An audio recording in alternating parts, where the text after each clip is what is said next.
সালে 15ই আগস্ট স্বাধীনতা পায়। অনেক রক্তের বিনিময়ে আমাদের এই স্বাধীনতা। কিন্তু কোনো দেশ, কোনো রাষ্ট্রকে চালাতে গেলে কিছু নিয়ম দরকার, কিছু নিয়মের মাপকাঠি দরকার, যার জন্যে এই সংবিধান প্রয়োজন হয়। 1950 সালের 26শে জানুয়ারি আম্বেদকরের নেতৃত্বে গণপরিষদ সংবিধানের প্রস্তাবনা তৈরি করে। সেই প্রস্তাবনা মেনে সরকার তার কর্ম এবং কর্মকাণ্ড এগিয়ে নিয়ে চলে।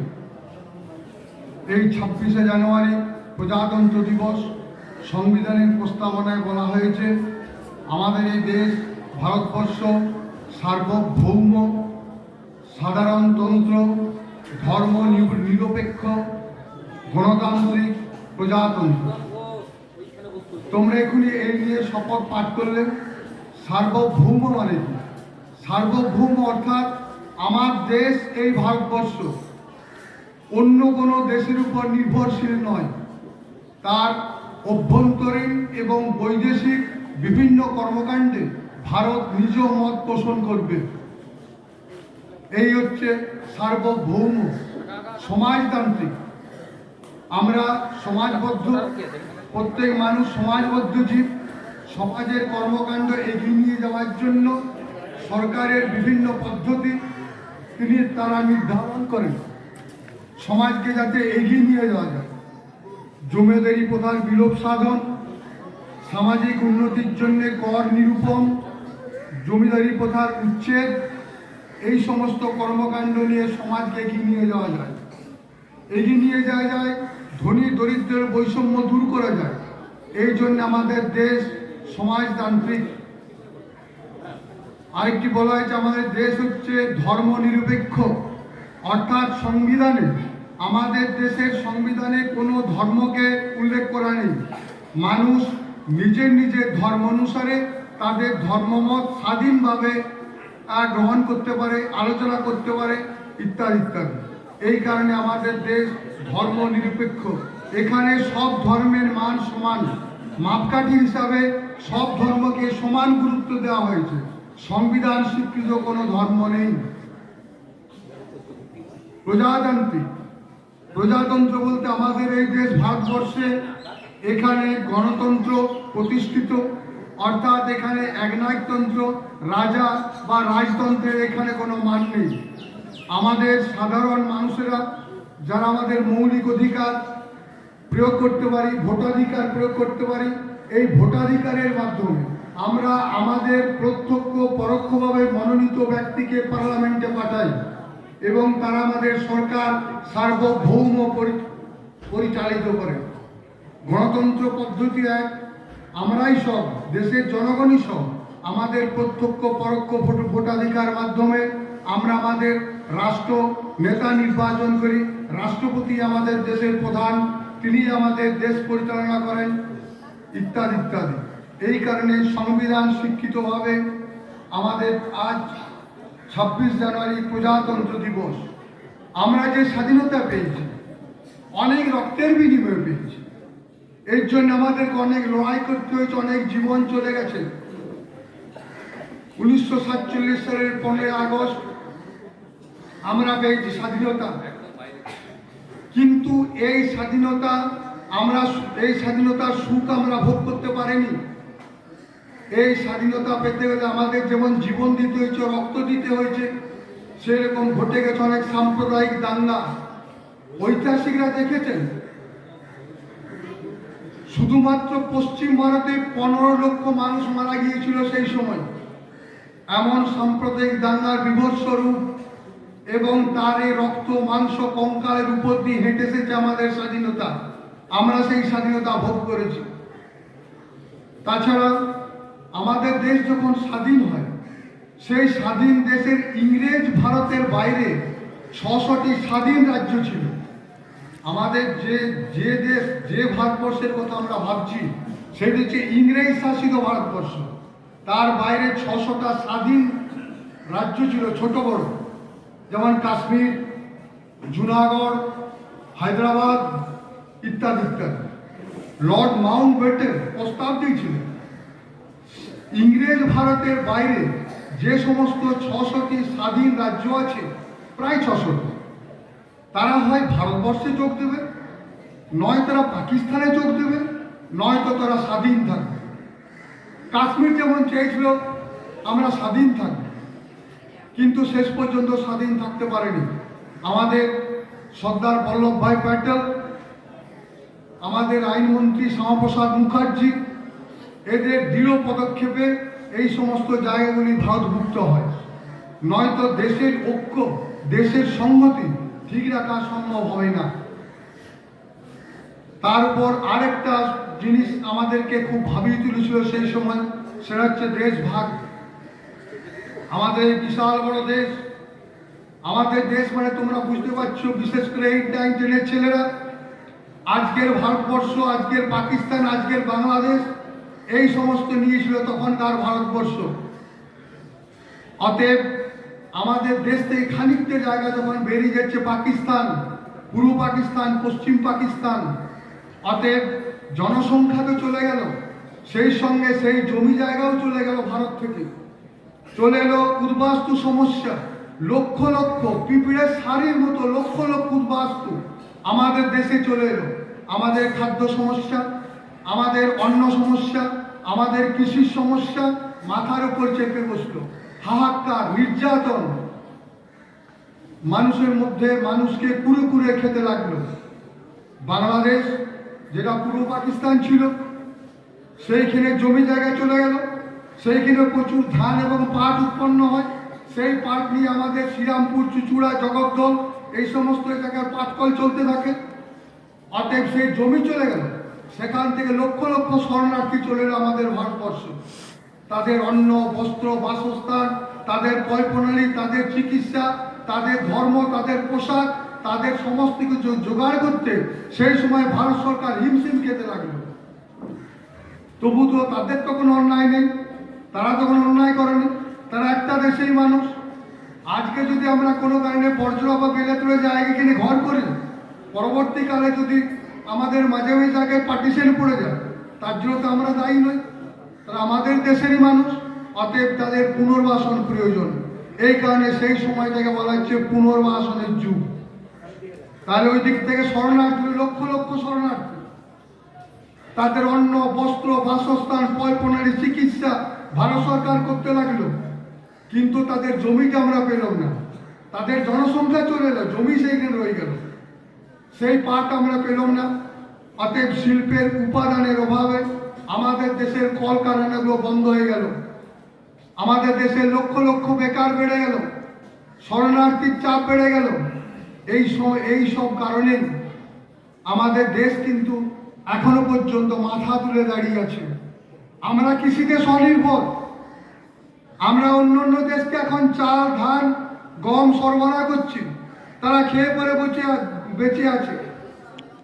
আমাদের শিক্ষা দীক্ষা, আমাদের ভারতীয় সংস্কৃতি, আমাদের চিন্তা ভাবনা আমরা অন্যদেরকে দান করছি। আমাদের শিক্ষা দীক্ষা তোমরা নিশ্চয়ই পড়েছ, তক্ষশিলা মহাবিহার, নালন্দা বিশ্ববিদ্যালয়, পৃথিবীর এই প্রাচীন একমাত্র আমাদের দেশের মধ্যে ছিল। পৃথিবীতে কোথাও এত সুষ্ঠু শিক্ষা ব্যবস্থা ছিল না।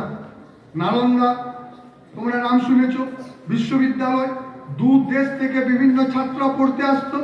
অতএব সেই শিক্ষার মান আমরা এখন ধরে রেখেছি। অজন্তা ইলোরা, এই সংস্কৃতি কোথায় আছে? পৃথিবীর কোথাও নেই, পৃথিবীর কোনো দেশেই নেই। আমাদের দেশের সাধু সন্তরা যারা গুহায় শেষে বসবাস করতেন, তারা বছরের পর বছর বংশানুক্রমে সেই শিল্পকে লিপিবদ্ধ করে গেছেন, যেটা আজও আমাদের কাছে বিস্ময়ের বিস্ময়। পৃথিবীর কোনো দেশে এটা পাওয়া যায় না। বিজ্ঞান, সাহিত্য, ধর্ম সব ক্ষেত্রে আমরা এগিয়ে।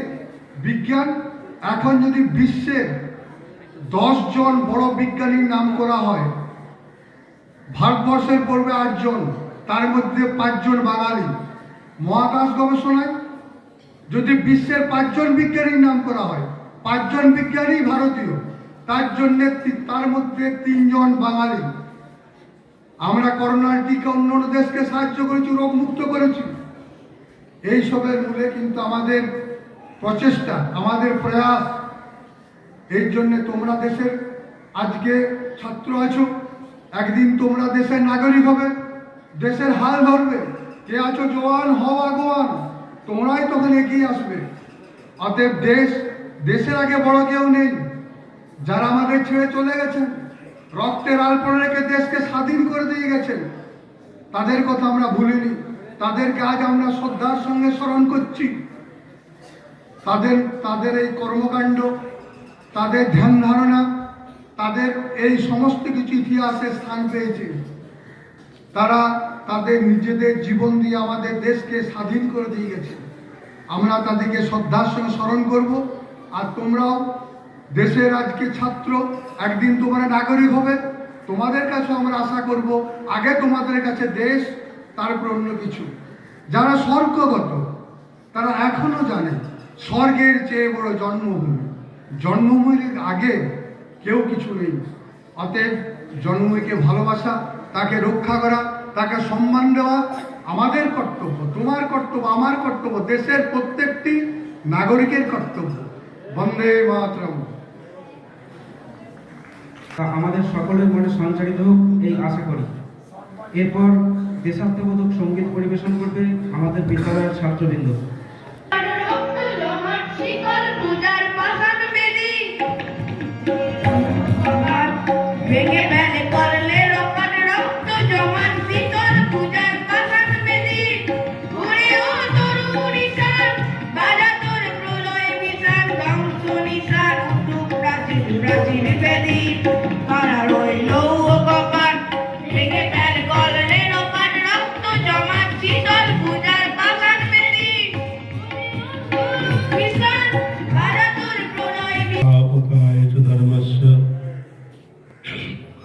सर्वधर्म स्वरूपिणे अवतार वरिष्ठाय रामकृष्णाय नमः। আমাদের এই আজকে ৭৫তম যে সাধারণতন্ত্র দিবস, সেই সাধারণতন্ত্র দিবসের আজকে যে অনুষ্ঠান, সেই অনুষ্ঠানে আমাদের মঞ্চে উপবিষ্ট আছেন আমাদের রামহরিপুর রামকৃষ্ণ মিশন আশ্রম তথা রামহরিপুর রামকৃষ্ণ মিশন উচ্চ বিদ্যালয়ের সম্পাদক মহারাজ শ্রীমৎ স্বামী মুক্তিপ্রদানন্দজি। পূজনীয় মহারাজজি চরণে আমার ভূমিষ্ঠ প্রণতি জানাই, প্রণাম জানাই। আমাদের রামকৃষ্ণ সংঘের বরিষ্ঠ সন্ন্যাসী শ্রীমৎ স্বামী স্নেহমহানন্দজি, যিনি আমাদের এই রামহরিপুর রামকৃষ্ণ মিশনে এসেছেন এবং এখানে থাকবেন, তাকেও আমি আমার প্রণাম নিবেদন করি, শ্রদ্ধা এবং নমস্কার জানাই। আমাদের জুনিয়র বেসিক স্কুলের শিক্ষক রয়েছেন, তাদের সবাইকে শ্রদ্ধা এবং নমস্কার জানাই। আজকে এখানে আমাদের ভক্ত এসে উপস্থিত হয়েছেন এবং অভিভাবক, ছোটদের অভিভাবিকারাও রয়েছেন, তাদেরকে শ্রদ্ধা নমস্কার জানাই। সবশেষে আন্তরিক প্রীতি শুভেচ্ছা এবং অভিনন্দন ভালোবাসা জানাই আমার প্রিয় ছাত্র বৃন্দ। আজকে ৭৫তম সাধারণতন্ত্র দিবস, অর্থাৎ প্লাটিনাম জয়ন্তী হয়ে গেল হিসেব, বিশাল ব্যাপার। কিন্তু আমাদের ১৯৪৭ সালে যখন আমাদের দেশ স্বাধীন হয়, সেই স্বাধীন হওয়ার পর দেশকে তো চালাতে হবে। দেশকে কারা চালাবে? এতদিন পর্যন্ত আমরা দেখেছি যে আগে কি ছিল না, আগে মুঘলরা চালিয়েছে আমাদের দেশ, তারপর কি হয়েছে, স্বাধীন করে রেখেছিল। অর্থাৎ আমাদের যে অধিকার, সেই অধিকারগুলোকে তারা কেড়ে নিয়েছিল। কেড়ে নিয়ে তারা তাদের মতো করে, তারা যেভাবে চেয়েছিল সেইভাবে তারা তাদের দেশকে কি করেছিল, পরিচালিত করেছিল। এটা হচ্ছে একটা ব্যাপার। এবং তার ফলে কি হচ্ছিল, তারা তাদের যে চিন্তা ভাবনা, তাদের যে শিক্ষা, তাদের যে সংস্কৃতি, সেগুলো আমাদের মধ্যে কি হচ্ছে, ঢুকিয়ে দিয়েছে। তার ফলে কি হচ্ছে, আমাদের নিজস্ব, আমাদের দেশে মানুষের যে নিজস্ব বৈশিষ্ট্য, নিজস্ব যে শিক্ষা, নিজস্ব যে ধর্ম, নিজস্ব যে আচার আচরণ, সেগুলো আমরা কি করছি, আস্তে আস্তে ভুলে যাচ্ছি।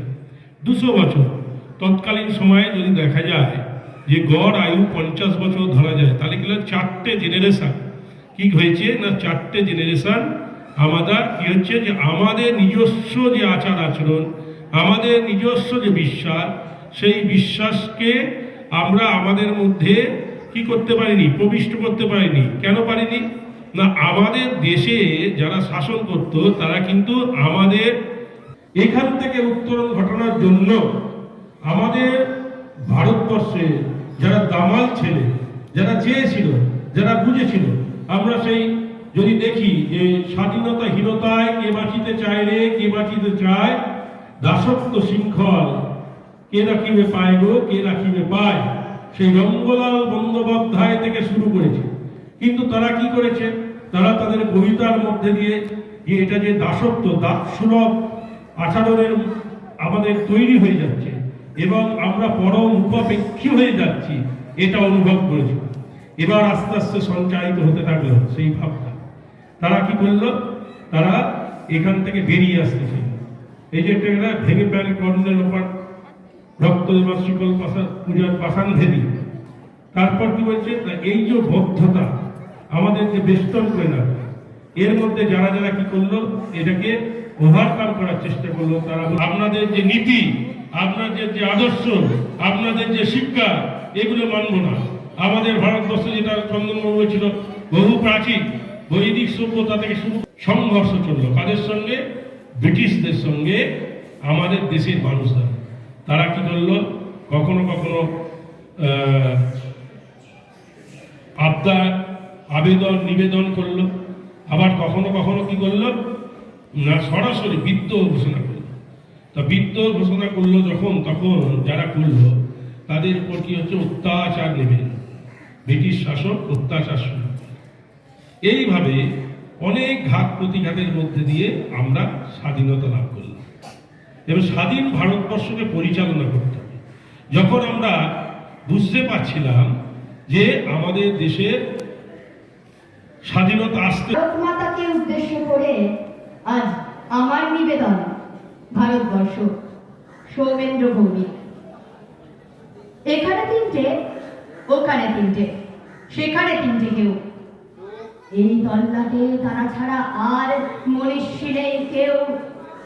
হারে চিৎকার শুনে সবাই পোগার পার। কেবল একটা হাবা বাবা ছেলে নাম ভুলে গেছে তার। তার দু চোখের দৃষ্টি কেমন স্বপ্নের মতো নীল।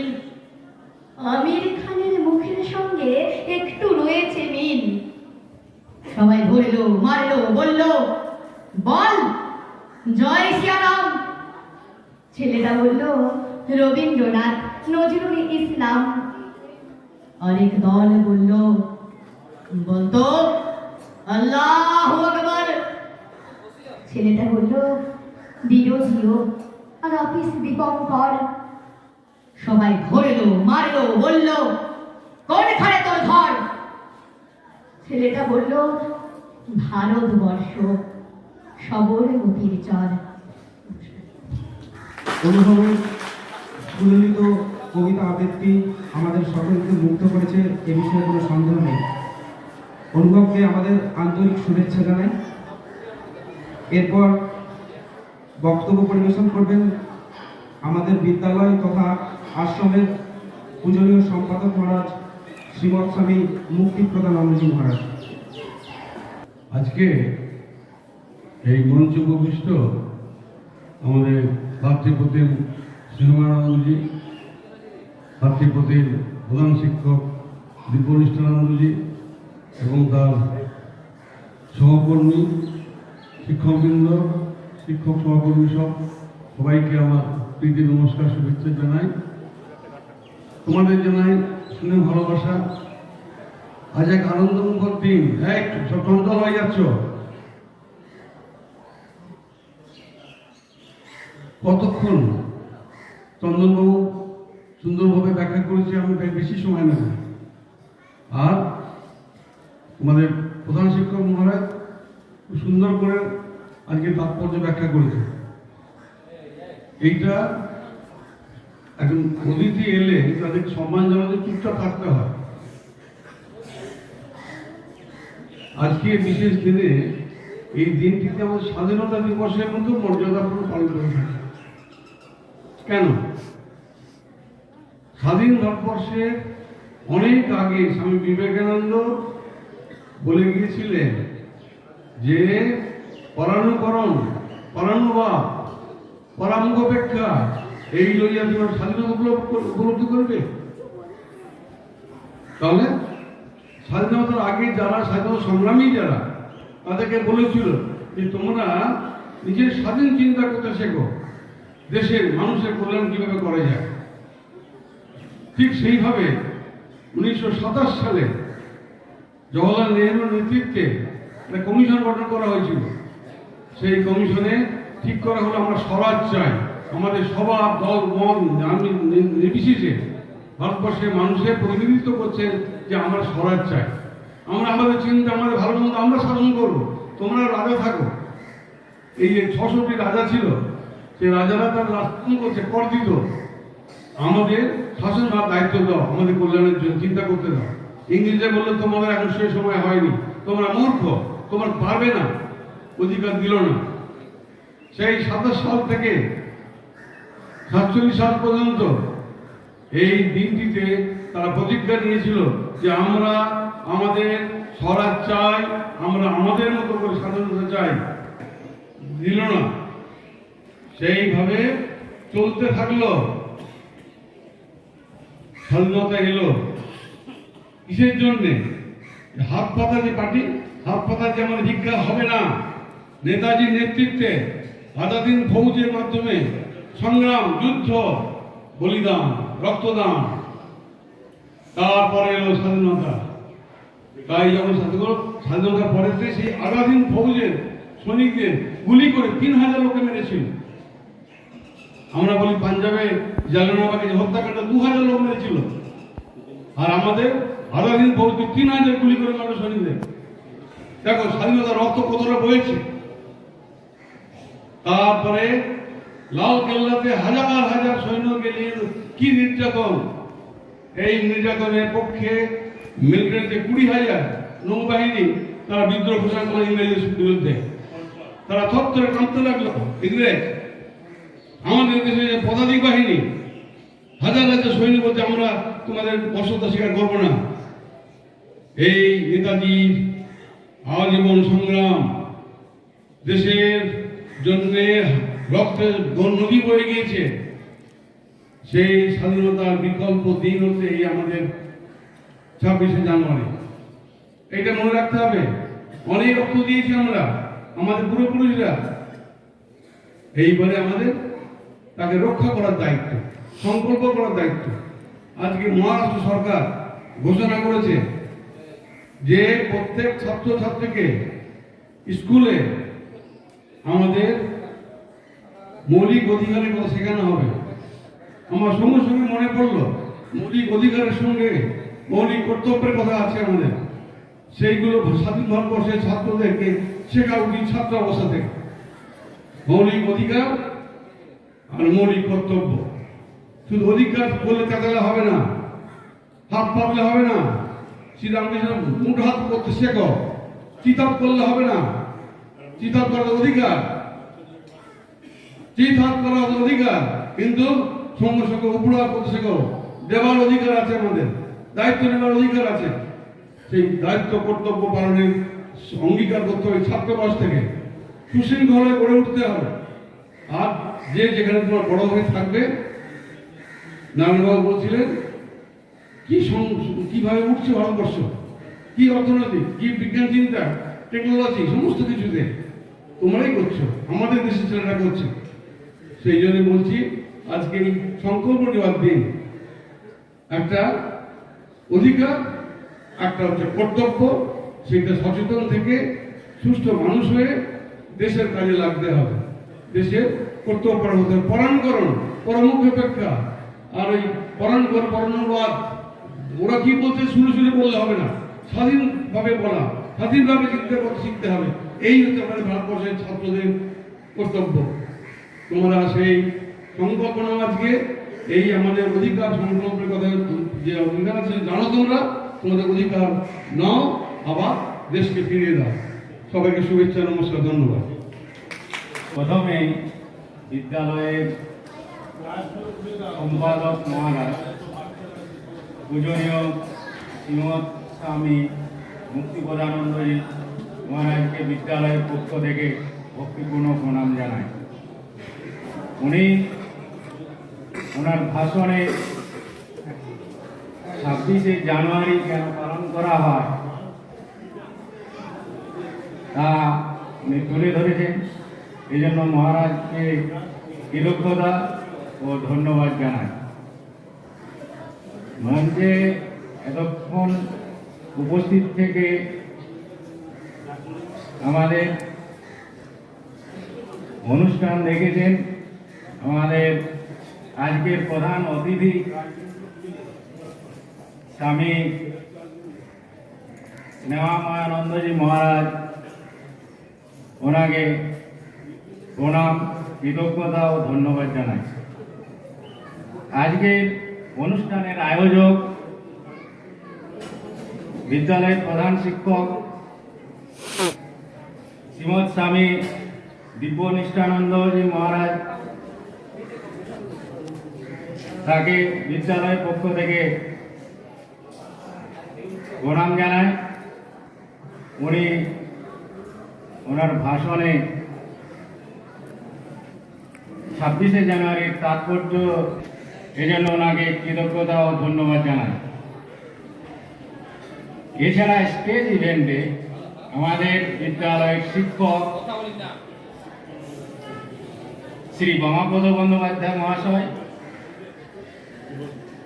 সংবিধানের প্রস্তাবনা পাঠ করেছেন এবং শ্রী চন্দন মুখার্জি মহাশয় সেই প্রস্তাবনাকে সুন্দরভাবে তোমাদের সামনে ব্যাখ্যা করেছেন। এই জন্য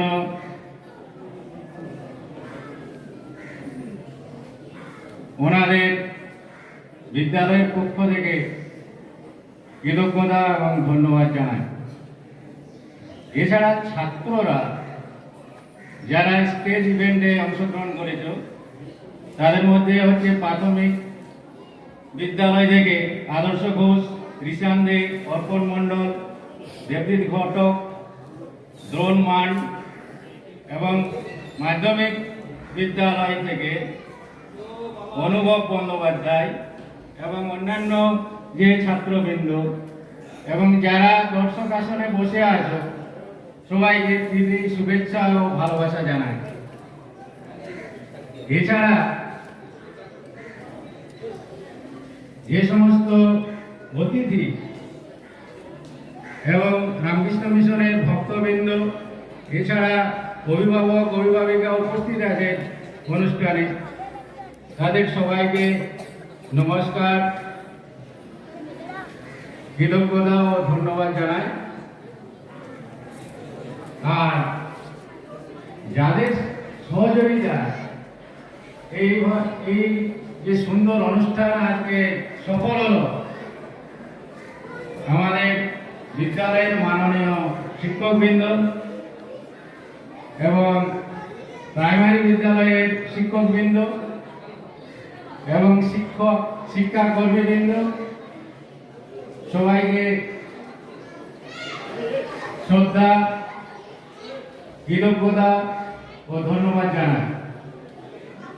এবং এতক্ষণ যে অনুষ্ঠানের সঞ্চালক, যিনি সঞ্চালন করেছেন অনুষ্ঠানকে, এই বিদ্যালয়ের শিক্ষক শ্রী মানস মান্না মহাশয়কে ধন্যবাদ ও কৃতজ্ঞতা জানাই। এর সঙ্গে উল্লেখ করে যে 26শে জানুয়ারি ভারতবাসীর কাছে একটা গুরুত্বপূর্ণ দিন। এই দিনটি গৌরব অতীতকে স্মরণ করার দিন, বর্তমানকে উদযাপন করার দিন এবং উজ্জ্বল ভবিষ্যতের জন্য তৈরি হওয়ার দিন। তাই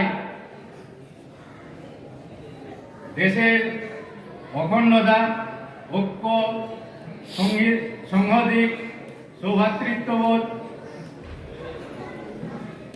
ধর্মনিরপেক্ষতা ইত্যাদি বজায় রাখার জন্য এবং দেশের সার্বিক উন্নতির জন্য ভারতের সংবিধানকে অক্ষুণ্ণ রাখার জন্য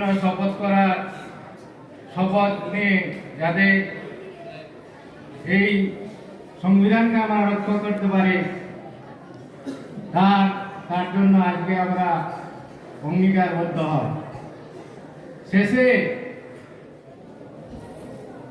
যথাস্থানে প্রণাম, নমস্কার, প্রীতি, শুভেচ্ছা, ভালোবাসা, কৃতজ্ঞতা ও ধন্যবাদ জানাই। জয় হিন্দ। তাকে আমাদের তরফ থেকে ধন্যবাদ জানাই। সমস্ত ছাত্রদের উদ্দেশ্যে একটি ঘোষণা করছি, তোমরা মন দিয়ে শোনো। ক্লাস 5 to 10 তোমরা তোমাদের নিজ নিজ ক্লাসে বসবে এবং যে সমস্ত শিক্ষক মহাশয়দের আজকে প্রথম পিরিয়ড ছিল তারা সেই সমস্ত ক্লাসে গিয়ে ছাত্রদের একটু দেখবেন। প্রথমে আমাদের জুনিয়র বেসিকের ছাত্ররা লাইন দিয়ে এখান থেকে যাবে, তারপর 5 থেকে 10 পর্যন্ত পরপর সমস্ত ছাত্রদের ছাড়বেন। শেষ প্রান্তে এসে উপনীত হয়েছি। আমাদের অনুষ্ঠানের সমাপ্তি সঙ্গীত পরিবেশন করবে আমাদের বিদ্যালয়ের ছাত্রবৃন্দ।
जय श्री गुरु महाराज जी की जय महामाई की जय स्वामी जी महाराज जी की जय गंगा माई की जय बाबा शिव शंभो की जय श्री श्री सरस्वती माई की। আমি যেন দেখি কেউ কথা না বলে যে যার ক্লাসে চলে যাও।